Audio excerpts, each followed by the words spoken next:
I'm going to be showing you how collegiate gymnasts train and how judges score routines. Before getting into the skills, every gymnast must start with the basics, which is strength and conditioning. Every gymnast must have a strong core in order to hold the right shapes throughout the entire skill. Typically, gymnasts do not lift heavy weights because it bulks the muscles, which makes it difficult to flip in the air. Instead, we use our body weight for the majority of our workouts as a simple reason that we are lifting our entire body through the air, so there needs to be support and stability. The more muscle mass gained from lifting weights makes it even harder to flip in the air, as opposed to body weight exercises that strengthen but do not build as much muscle mass and still has the same effect, if not more. When making up routines, there are certain requirements on each event. Each routine has the capability to score a 10.0. To earn a perfect 10, the gymnast must have perfect technique such as straight legs, pointed toes, and a stuck dismount. However, each routine begins at a 9.7, therefore the gymnast must earn bonus points. Bonus points add tenths to the score, which can total up to a 10.0. There are two ways to get bonus points: difficulty of skills and connections. There is a value system that gives every skill a letter value. An A-level skill is considered the easiest skill, and a D and E-level skills are one of the harder skills to perform. For example, on bars, a Tkachev is where the gymnast releases the bar, flies over top in a straddle position, and then catches it again. This is a D-level skill, which by itself gives the gymnast 1/10 of bonus. Adding a soul circle handstand in front is considered a connection because she is connecting two skills right after the other, which is another 10th of bonus. So in total, that connection is worth 2/10 of bonus.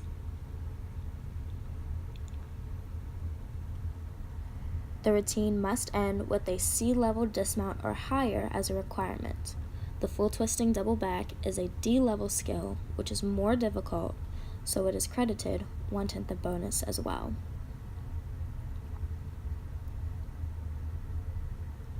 On beam, there are requirements such as a 180-degree leap skill, series with the flight element, a side salto, and a C-level dismount. There are added connections into skills that give bonus. For example, the leap combination is a cat leap added in front of a switch side. On paper, it is an A skill to a C skill, which gives 1/10 of bonus. The series is given 1/10 as well because the back handspring is an A and the layout connected is a C. The side salto is given 2/10 of bonus because the side aerial is a D, which by itself is 1/10, and the connection of the cat leap in front of the side aerial is 1/10. The side dismount is credited a C dismount, which meets requirement, but since it is not connected to anything, it does not receive any bonus. Not only do gymnasts have to have the required skills, they also have to make up dance so that it all flows together. At competitions, judges look for the connections and difficulties of skills, along with straight legs, pointed toes, stuck dismounts, and wobbles after skills.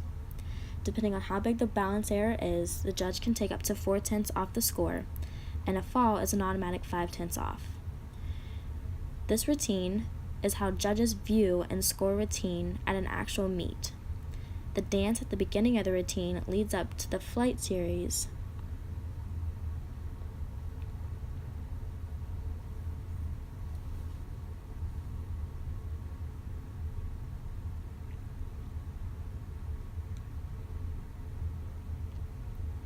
The flight series had no balance error, therefore no deduction was taken.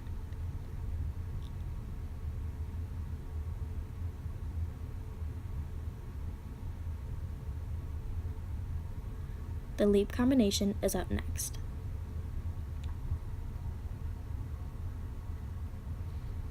At the end of the skill, there was a little bit of a wobble, so the judges could have taken up to 2/10 off.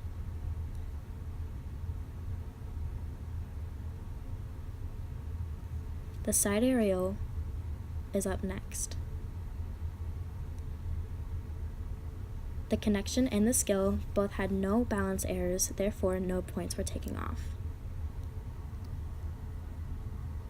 The dismount was stuck and the form was excellent, so no deductions were taken off. The routine was given a 9.8, which means that the judges only took off the 2/10 from the wobble out of the leap. There are 6 girls that compete on every event, but only 5 scores count. This allows wiggle room for a girl to fall, but not have to count her score. The 5 scores from each event are totaled together and an overall score is made.